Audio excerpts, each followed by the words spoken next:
Hello and welcome everyone back to some more career mode. Now today we are off to Assen. We're pretty much at the halfway point of Moto 2. Now a few comments had suggested I should sign for the following teams. So of course we do have offers from, or we have a high potential, no offers yet, but we've high potential of signing for LCR, Mooney, with you, RNF, Grassini and Aprilia. Now a couple of people mentioned Grassini. I'm not a huge fan of their livery, but if people wanted me on a Ducati, I will consider it. Others mentioned KTM. One viewer in particular mentioned that we should definitely sign for Suzuki since it's their final year, and I think it's a great idea that we should have at least one season on the GSX-R Double R. And also again, Tech 3 was another quietly popular one. Now towards the end of Moto 2 I will have a full poll out, but I just wanted to update everyone on what everyone else thought would have been a good idea for the GP debut. But anyway, it's time to get to Assen for Moto 2. Let's see how we get on in practice. So unfortunately we are not at the races yet this weekend at Assen. At the end of free practice 2 we are P15 now. It looks like Saturday will be a full washout. Rain predicted for FP3 and all of qualifying. Usually the AI are pretty good in the rain over one lap, so we could be in trouble and be starting towards the back of the grid if that happens, but we just missed out on going into Q2 directly by a minuscule amount. But unfortunately it is Q1 for us on Saturday. So into the final chicane we come. It's not ideal.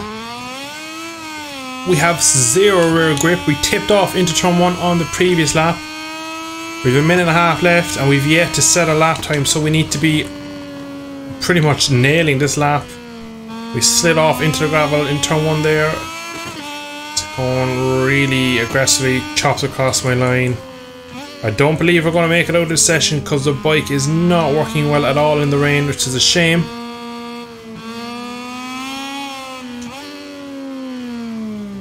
Front end feels so bad.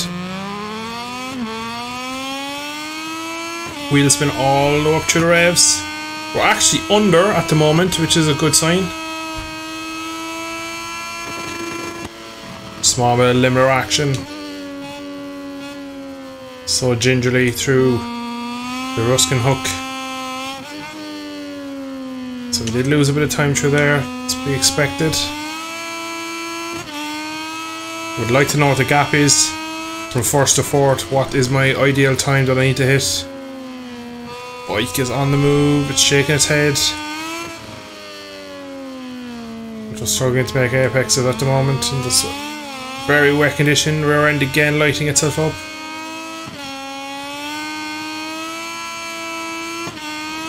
Once again we're back under. Oh, that could have been the end of the session so easily there. Ram shook. Drifting it around there. Keeping second gear for some traction, hopefully. Up the line we come. Is it enough to go through? It is unfortunately not. 2/10 off and we're P7. So as usual, the simulated times with AI are ridiculously close and unrealistic. Really, a 10 between 4 riders in the wet is unrealistic, because usually the track always gets faster as the last rider comes over, so you end up with big gaps in the rain. And I was the last one to cross the line. I still didn't make it through, so I managed to lose 2.8. Oh, that's a horrific. So we're going to be starting P17-ish at the moment.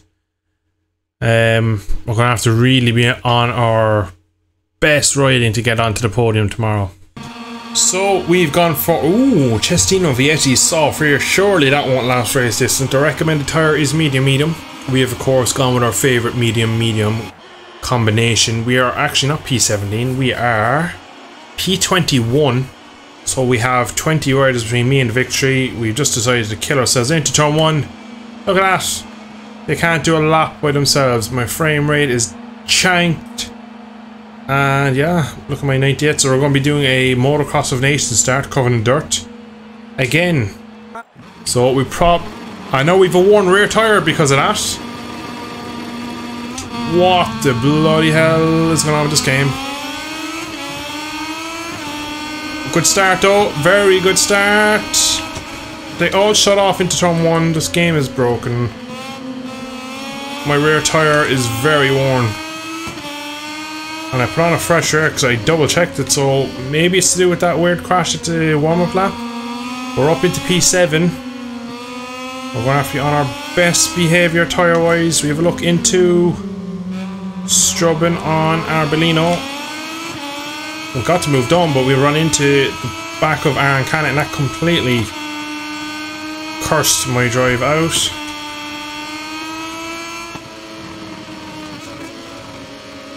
So I need to start making progress early here. I really don't know how my rear tyre is going to hang out. Only positive, this track is very fast and flowing, so you're probably not taking as much out of your tyre on the rear.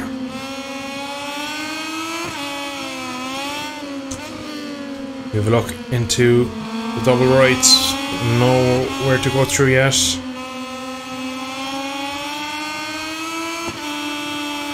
Crash further back.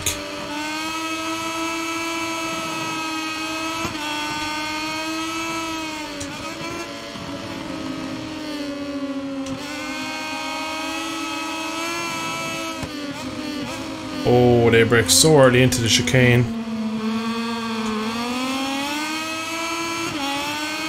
To get great run out. So it looks like already Vietti has pulled such a gap over Filip Salac, who did really well to get out of Q1 to be that far up the grid. So Vietti, my championship rival, is on a rampant running away at this one.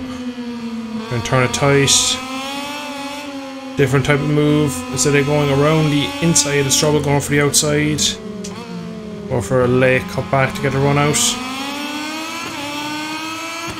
And it did not work.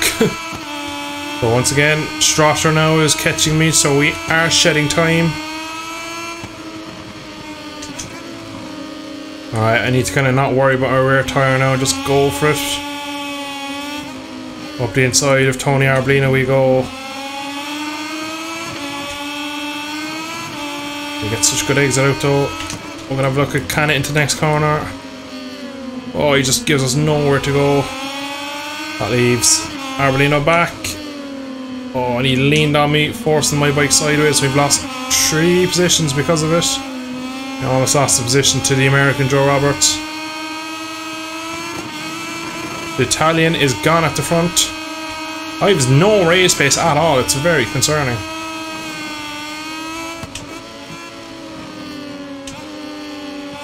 Of all tracks, I thought this one would be where I'd come good and be very strong, but at the moment it's the opposite. We're quite weak. We're going to shed a lot of points to the Italian if this is the way we're going to go about this race. We have pace, we just can't use it at the moment, it feels like, to be honest. That worn rear tyre already is probably taking some performance out of me too. We'll go for a speculative around the outside move. Surely they'll get it back, but we're going to try and have a good run into Strubben. Up the inside of a couple of riders we go. Good run out. So what can we do now? A couple of positions made up. Oh, Canet is slowing. We got on the wrong part of the track. And again, that's completely thrown our line up, and that's going to leave the riders behind through.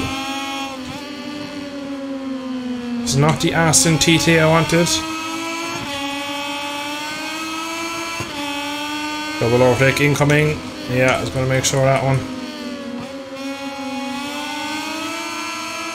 All my time around this track is made up in corner speed, and when those riders in front of me, I just can't do it at the moment.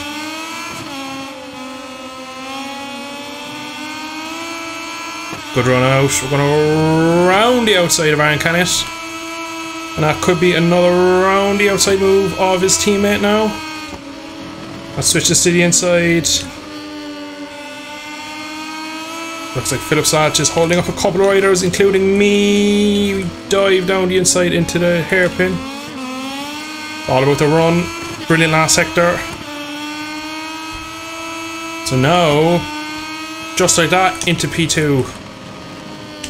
Now, what can we do against the Italian Vietti? Can we pull his lead back at all? Took some big risks on that last lap, but it's paid off.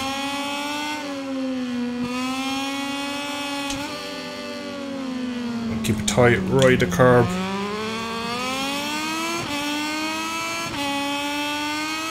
Definitely don't have the grip that I'd like. It's down to 1.7.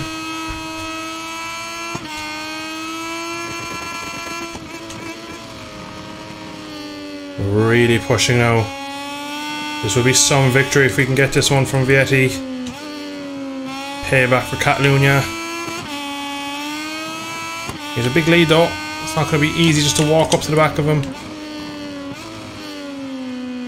Wide there. So I was right in saying that the other riders were definitely holding me up. My pace is a lot better now that I have some free track.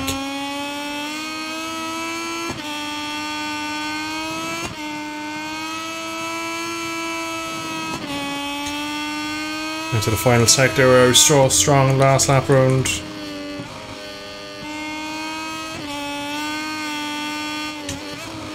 Gap is coming down.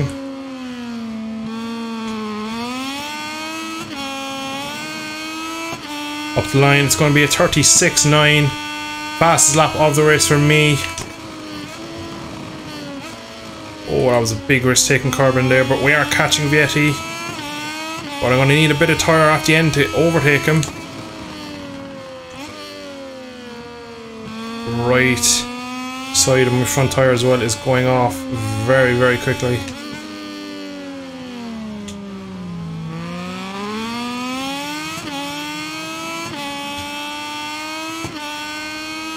It's under a second, so if we can just get close to him, I might be able to take a bit of time off, see my tyre come back to me a touch, and then I could probably go for a move. It's not going to be easy to overtake him either though. As you remember from Barcelona, he is rapid on the brakes. We're doing okay for fuel. It's a pretty thirsty track. You're on the throttle a lot of the track. Oh, wide there I am though, but we are catching him. We're on another scintillating lap.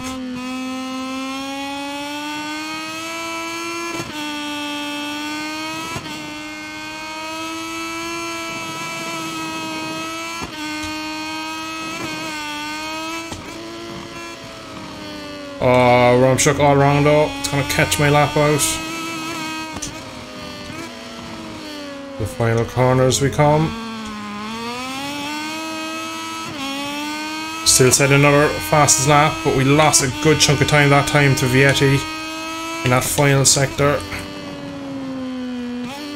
Not long left now. Lock the front on entry there. That's not what I want to be doing for tyre wear.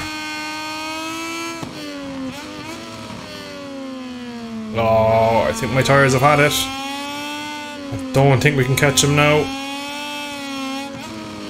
Gonna keep trying though.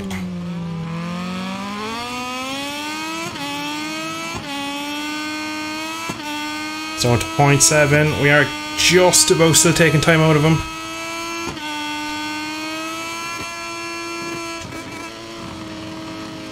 Oh, that's perfect through Ruskin hook.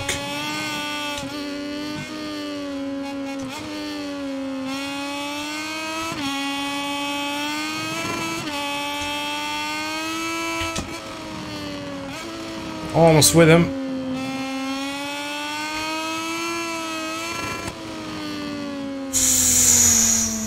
Right.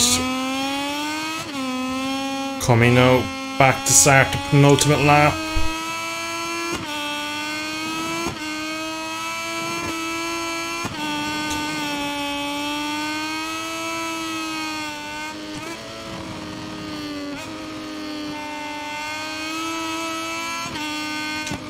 Oh, we're right with him now almost. We take so much time out of him into that chicane. Rear tyres cooked. Penultimate lap, another fastest lap. Look at the gap we've pulled over everyone. Where could we do it? Probably into that chicane. It would be the easiest overtake.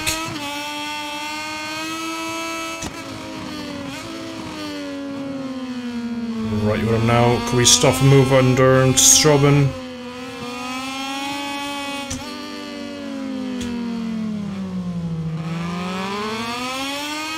Do we get to drive? Wrong side of the track. I'm gonna save my fuel for now.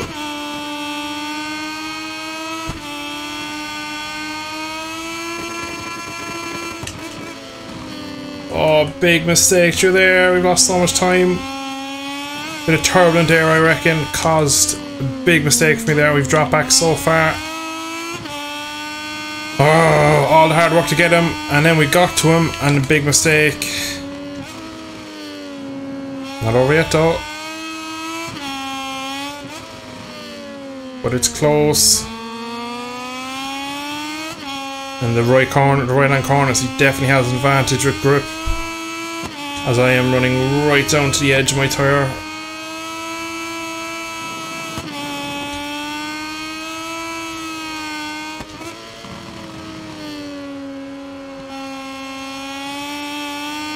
But we know we take a serious bit of time out of him as he has a look back at us.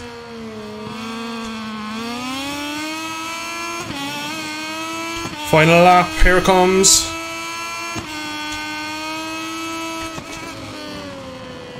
Is there anywhere we can do it? Ideally, I'd like to try it before the chicane. I don't want to leave it to there. Easy to lose it in there. Not really close enough. It's too strong to Strubben. Look in. Different lines. We're ahead. Are we? We're going to have the outside though. Which is not where we want to be. Gotta be careful now through here this time. We're going a bit slower this time. Make sure I get a turn. See can we carry a lot of corner speed through. Go for it into the second part. Here we go. Does we get a stop? We do, but he's definitely going to try it back at us somewhere. A Rossi-esque move pulled on one of Rossi students. But we know he can pull the move back. He's done it to us before. Oh, very close to our back wheel. Yellow flag. Thankfully he's not for Vietti. I would have shame to see him crash out at this point.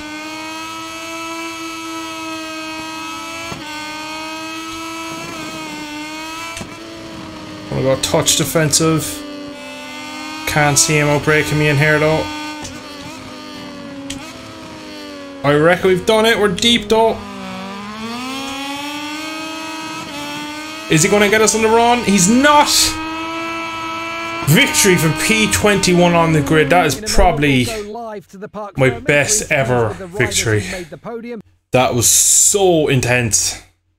I had to push so hard to catch him. 36.4. We were 0.6 a lap quicker than him, considering our fastest laps. He pulled so much time in the start of the race. I never believed I could win that. I was struggling to pass the likes of Canet, Schrotter, Arbolino, and as soon as I got clear air though, I had so much more corner speed, so much more pace overall, and I've really pulled that one out. I did not expect myself to get a top 5 or a podium really from that far back on the grid, but once again, a weird race start put me in P6, P7, and that gave me the chance of going for victory, which we managed to achieve today.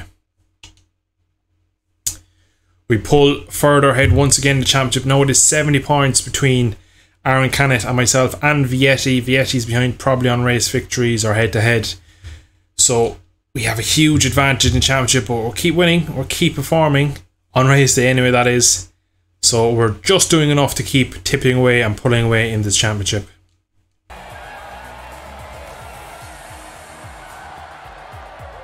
I am absolutely exhausted after that one. That took so much effort, so much concentration and pushing, and I was on the limit. And as well, I forgot to say about that worn rear tyre. I don't know if that was a hindrance or a help really, because the bike was feeling so good in the race. I didn't have much entry grip, which means I could kind of slide around in a way I've struggled to do on this game, and I really was able to push the bike to a limit I had not achieved this year. And to get a result from that far back, to win and have a fastest lap, to be able to do it on the last lap after a sweet move in the high speed, the Rossi sector of the track, it was really nice to achieve it in such a tidy fashion after almost blowing it the lap before, almost blowing in qualifying, loads of moments at the start with Arbolino and other riders. It was just a crazy race. For me to get away with a victory there really is a massive push towards my championship. We're at half race and half year's distance.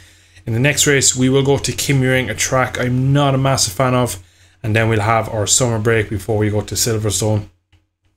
We should start to see our first contracts coming in for the following season. Our MotoGP debut is on the cusp, so we will keep on posted on that, and we'll keep an eye on where we'll be heading for the next season. But I'm going to leave there. I hope you have enjoyed this episode. A crazy race once again in the Moto2 category.